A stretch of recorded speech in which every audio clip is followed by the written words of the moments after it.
이 새벽에 오신 여러분들을 주님의 이름으로 축복합니다. 르호보암 이 남유다 왕이죠. 솔로몬의 대를 이어서 국정이 변화가 어마어마합니다.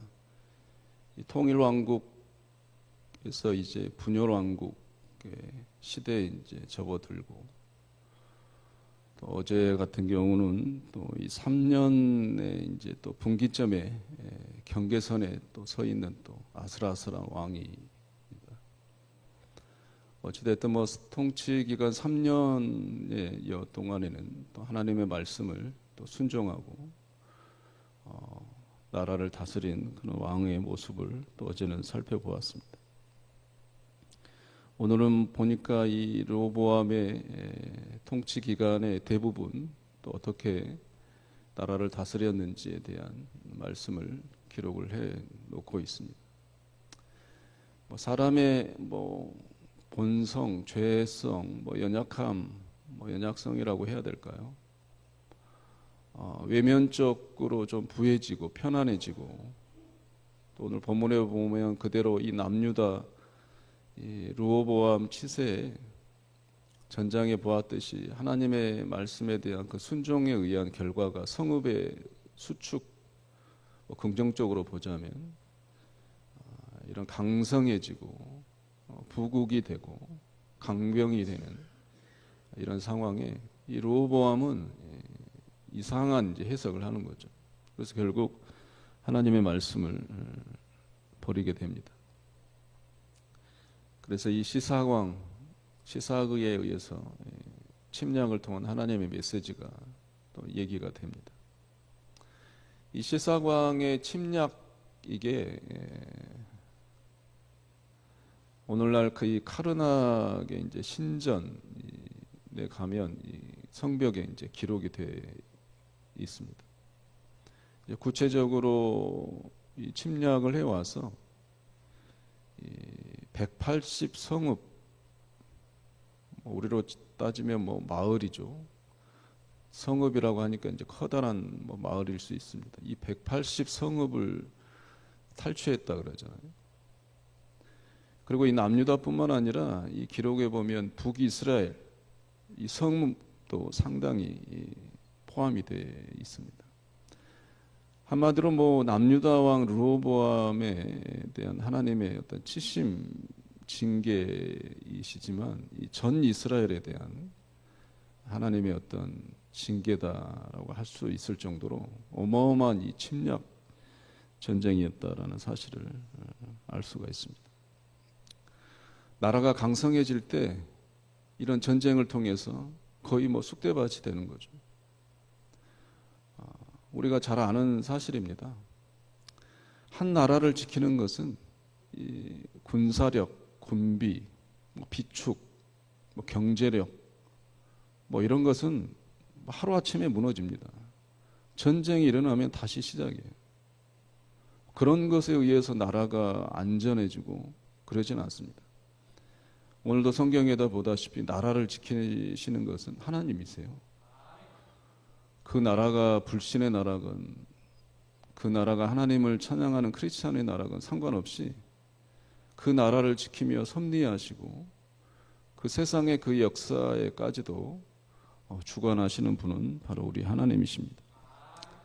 여러분이 잘 암송하시는 말씀 있잖아요. 시편 127편 1절에 여호와께서 집을 세우지 아니하시면 세우는 자의 수고가 헛되고 여호와께서 성을 지키지 아니하시면 파수꾼의 깨어 있음이 허사로다.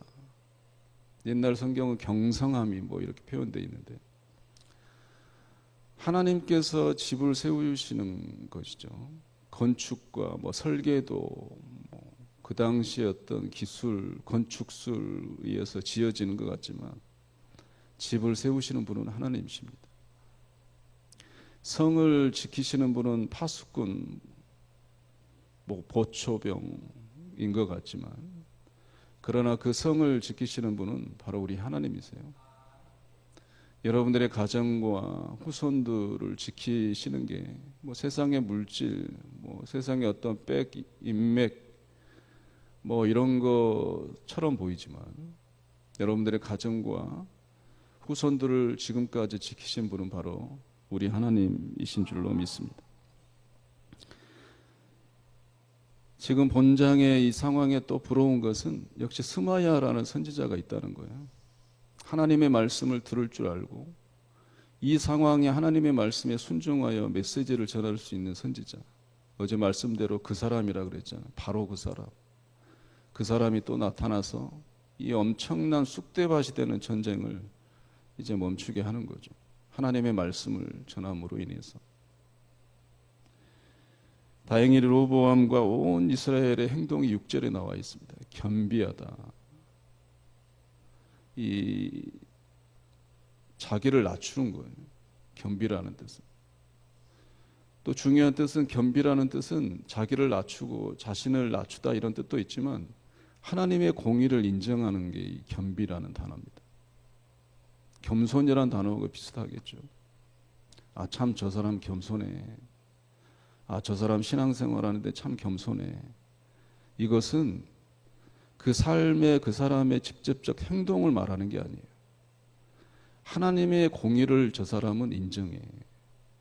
어떠한 순간에도 저 사람은 하나님의 공의를 인정해.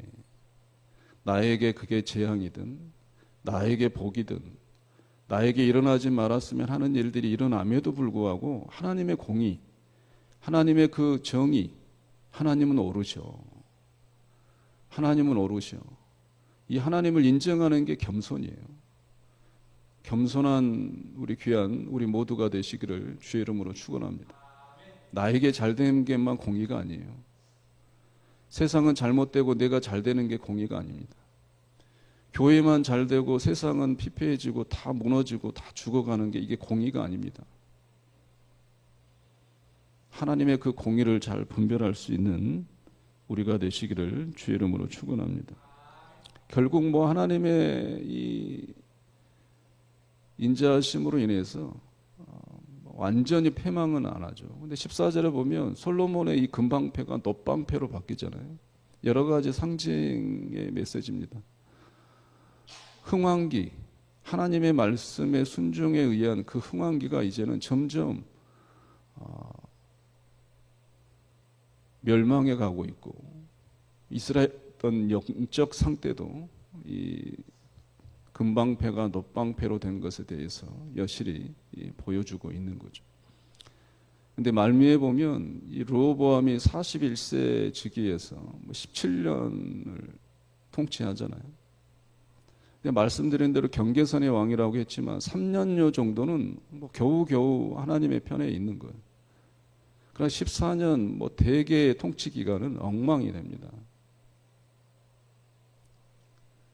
하나님의 어떤 이 메시지를 그 이후로는 제대로 듣지 못하죠.